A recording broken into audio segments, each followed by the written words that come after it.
ቀበሌ ነፃ አውጣ ብቻ ነው የሚያስፈልገው። ቀበሌ ነፃ ማውጣት፣ ቀበሌ ነፃ ከወጣ አገር ነፃ ወጣ ማለት።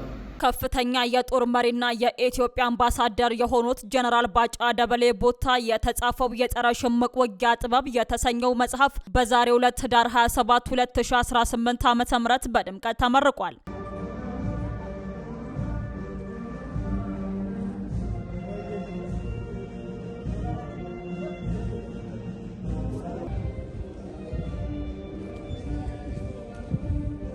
በእለቱም ጠቅላይ ኢታማዦር ሹም ፊልድ ማርሻል ብርሃኑ ጁላ፣ ሜጀር ጀነራል ጥሩያ አሰፌ፣ የጎህ ቴሌቪዥን ባለቤትና ዋና ስራ አስኪያጅ ኮርዳቤት ጌታሁን፣ የቀድሞ አመራሮችና ትላልቅ የመንግስት አካላት ተገኝተዋል።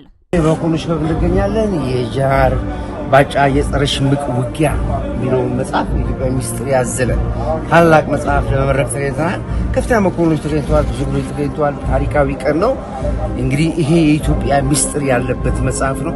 ሁላችሁም በያላችሁበት ቦታ ይሄንን እያነበባችሁ ኢትዮጵያ ማን ነበረች፣ ታሪኳ ምንድነው፣ የሽምቅ ውጊያ ጥበብና ሚስጥሩ ምንድነው የሚለውን እንግዲህ ከባለሙያው from horse mouth እንደሚባለው ከፈረስ ዋፍ እንደሚባለው ከራሳችሁ ታገኙታላችሁ። በጣም ትልቅ ብሮች ናቸው አሉ። ከዛ ጋር የምርኮ ማርሽ ባንድ አለ፣ ከውስጥም ሌላ ባንድ አለ። እንግዲህ በዚህ መልኩ ነው ያለ ነው። እጅግ ደስ የሚል ደማቅ ቀን ነበረ። እንግዲህ ወታደሮቻችንም ወታደሮቻችንም እዚህ በዝግጅት ስታንድ ባይ ሆነው ተጠብቀዋል። እንግዲህ ይሄ ነው ያለው።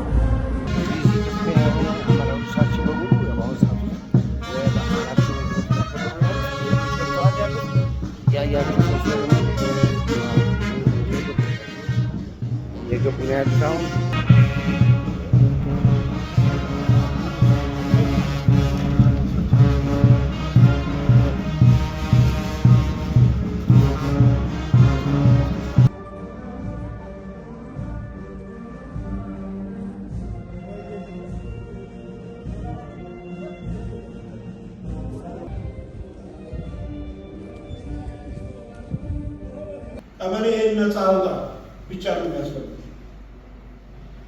ቀበሌ ነፃ ማውጣት፣ ቀበሌ ነፃ ከወጣ አገር ነፃ ወጣ ማለት። እያንዳንዱ ቀበሌውን ነፃ ካወጣ ይሄ ለሸማቂ ጊዜ መስጠት ማለት ነው። ጊዜ መስጠት ውጊያ ማለማመጥ ነው። ቅድም ጀነራል አብሼት እንዳለው የሸማቂ የእድገት መሰረቶች ከሚባሉት አራት ውስጥ አንዱ ጎረቤት ሀገርን እርዳታ የምታገኝበት ነው። ድንበራቸው ወደኋላ እንትናቸው ግንኙነታቸው እንደሱ እነዚህንና የመሳሰሉትን የመዝጋትና ስራዎቹን በተገቢ መንገድ የመስራት ጉዳይ ያው እዛ ነው ያለውና በእኔ በኩል ልል የምችለው ይሄ ነው። ከዚህ ቀደም ከፍተኛ የጦር መሪና የኢትዮጵያ አምባሳደር የሆኑት ጀነራል ባጫ ደበሌ ኢትዮጵያ የቀይ ባህር መብቷን ለማስከበር ከኤርትራ ጋር ተግባራዊና የጋራ ተጠቃሚነትን ያረጋገጠ ትብብር መፍጠር አለባት ሲሉም አሳስበዋል። ጀነራሉ ባወጡት መጽሐፍ የባህር በር ለኢትዮጵያ የናፍቆት ፍለጋ ሳይሆን የህልውና አስገዳጅነት መሆኑንም አስምረውበታል። በዚሁ ጽሁፋቸው የፕሬዝዳንት ኢሳያስ አፈወርቂን አስተዳደር በጽኑ የተቹት ጀነራሉ ኤርትራ ያልተሳካ ተስፋና በራስ ላይ የተጫነ መቀስቀስ ሰለባ ሆናለችም ብለዋል። የአሁኗ ኤርትራ በእርገት ከመራመድ ይልቅ የማይንቀሳቀስ ሙዚየምን ትመስላለች ሲሉም ወቅሰዋታል። የባህር በር ለኢትዮጵያ ሉዓላዊነት፣ ኢኮኖሚያዊና ቀጠናዊ ተጽዕኖ ወሳኝ መሆኑን የገለጹት ጀነራሉ ጥያቄው የባህር በር ፍለጋ ወይስ አያስፈልግም ሳይሆን እንዴት እናገኘዋለን የሚለው ነውም ብለዋል። ለዚህም መፍትሄው ከኤርትራ ጋር የሚደረግ ትብብር መሆኑንም አመላክተዋል።